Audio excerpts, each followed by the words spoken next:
Welcome back to Independent Blazers. I'm Dan. I'm Joe. We are coming to you from the cradle of Southeast Asia, Bangkok, Thailand. And today we're at Shanti Dispensary. Shanti, thank you for having us. Honored to be here. Thank you, Shanti. Today's topic is about Joe Biden, and if he steps down from the presidential race, like others have been implying, who will replace him? Well, the current president, I believe, number one, is not going to go away without a fight. You're talking about a man who was elected into the Senate during the 1972 election between President Richard Nixon and McGovern and McGovern. So he's not going away. He's not going that easy. And if he's going to be forced out, what's going to have to happen is it's probably going to go to the convention, and it can be a mess. But what happens, Dan, if he does drop out? Well, now we have to talk about his potential replacements. Current Vice President Kamala Harris, she's one of them. Joe, who else do you think? I think like you said, current Vice President Kamala Harris, and Gretchen Whitmer, the current governor of Michigan, of course, and the new Democratic darling himself, current California Governor Gavin Newsom. Also, former Indiana Mayor Pete Buttigieg has been talked about as a replacement. And I'm going to tell you why I don't think he would make the cut. He has done a terrible job as transportation secretary, and the bigwigs inside the party, from what I've been reading myself, he's not even it. Everyone wants Gavin Newsom. And of course, at least publicly, the California governor has firmly stood behind the current president and says Joe Biden's just fine when he talks to him. He says the current president is lucid and is running the country. Who would you think if President Biden drops out? Who would you think? Who would you go with? I would say most likely it's Kamala Harris at this point, and that is because if the president dies, it's usually the vice president who replaces the president. Now, the schism inside the Democratic Party and the problem they're having is a lot of people don't like her. They don't think she's capable of beating Donald Trump, and some may even think she's not capable of being the president.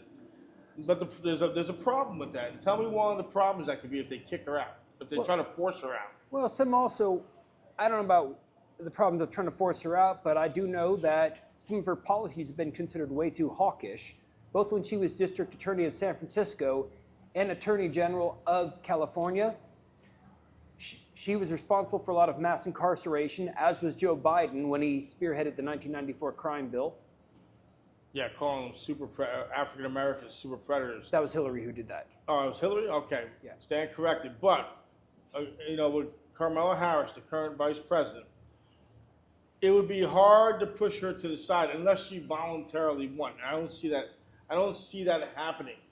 And here's the other issue, why I think Harris would have the inside track. Because if the current president, President Joe Biden, steps aside or is forced out, according to campaign finance laws, that the money he raised would go to her. If they picked another candidate, the problem would be that money doesn't go to the new candidate.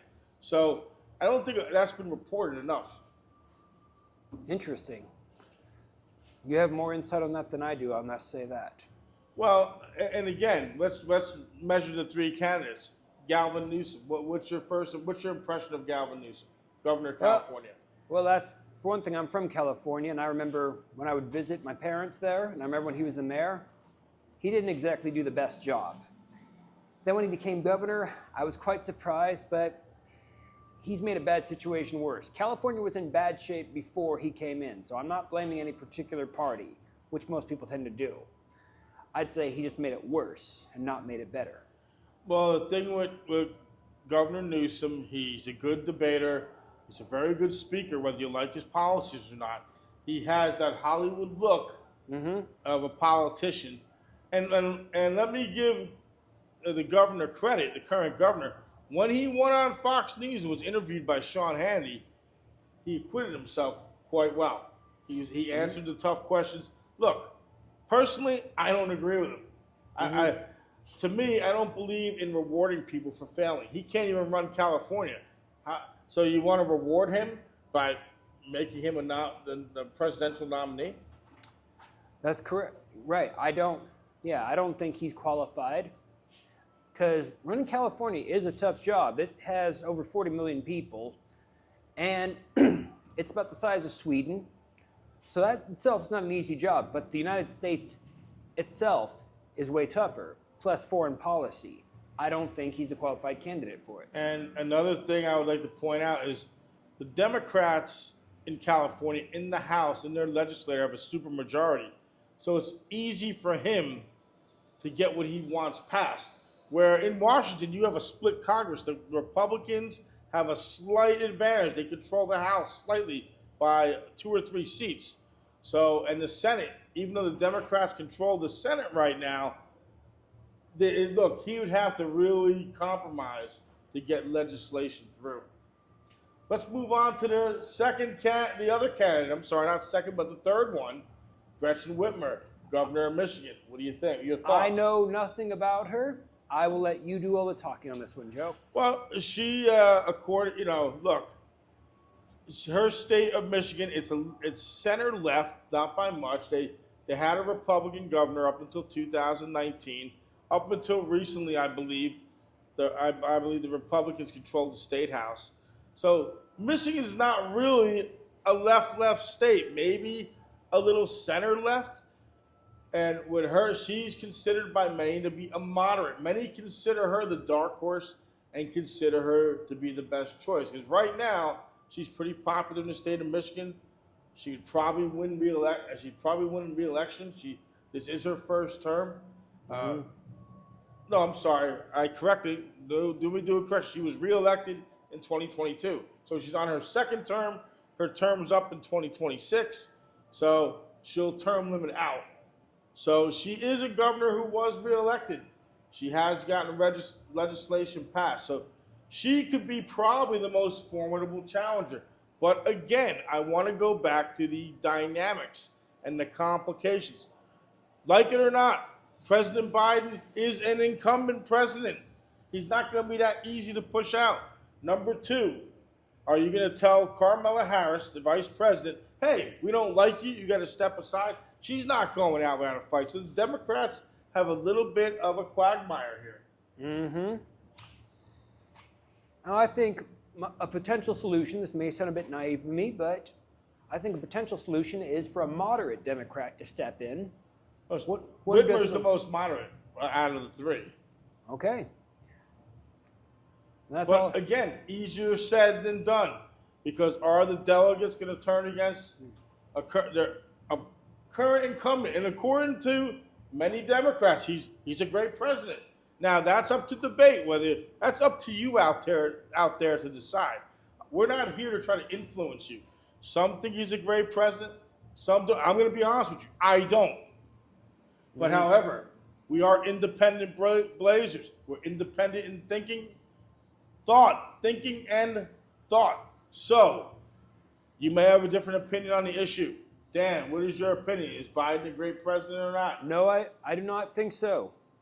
Now, I was no fan of Trump because of his behavior, his divisive language, his attitude overall. Right. And whether it's Republican or Democrat, I do not like blind obedience and blind following. I like people to question their own parties, their own traditions, their own customs, their own countries. That's why you and I started the channel, because people don't question enough. And like it or not, America is a two-party system right now. The old saying goes, the Democrats are supposed to be the gas, the Republicans are supposed to be the brakes. And right now, in looking at the current incumbent, this will be the last point on the current president. Joe Biden has had health issues for years. They have been covered up by people within the White House, people in his party, and of course, the corporate mainstream media. This is why we're in the situation we are at right now. This is how we got here to begin with. Yes.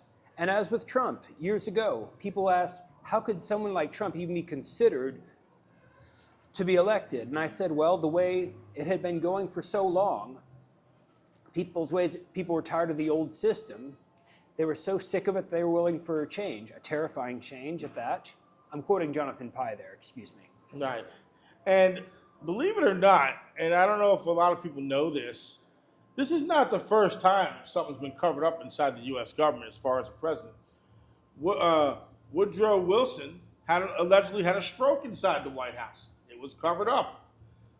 President Harding, supposedly President Eisenhower, General Eisenhower, had a couple of heart attacks. Roosevelt had massive health. President Roosevelt. He had polio, and that was covered up. That was covered up for years. And it was covered up for years. And of course, Roosevelt was elected to a fourth term. We'll cover that another time. Yes. So this is not the first time a health cover-up has happened. But the problem with it now in 2024 is this. We are in a much more complex world. We are in a world where in social media, where there's media 24 hours a day. And now the Democrats are going to have to deal with this reckoning they've caused and this cover-up. With that being said, do you have anything to add, Dan? I'd say the Republicans aren't much better. Unfortunately, it's like you said, right now it's only the two-party system, and I wish that were to change. I wish someone who is neither like Trump or Biden would come and take office. Okay, have more reasonable policies than Biden, but have better behavior than Trump. Well, I'll look at it like this. The Democrats were calling out Trump. He's not fit. He's not fit. Well, guess what? What comes around goes around. And Donald Trump right now is looking pretty strong. Donald Trump is uncharacteristically being very quiet this week. He hasn't really criticized Biden. Someone must have gotten to him. And with that being said, we're talking about former President Trump. Our next video is going to be about who will the former president pick as his current vice presidential candidate. Until then, though, stay tuned. If you liked what you saw, hit the like and subscribe button. Like and subscribe button. And remember, put on your independent thinking cap and come on an independent blazer ride with us. I'm Joe, and this is Dan. Hey, have a great time. Have a great day.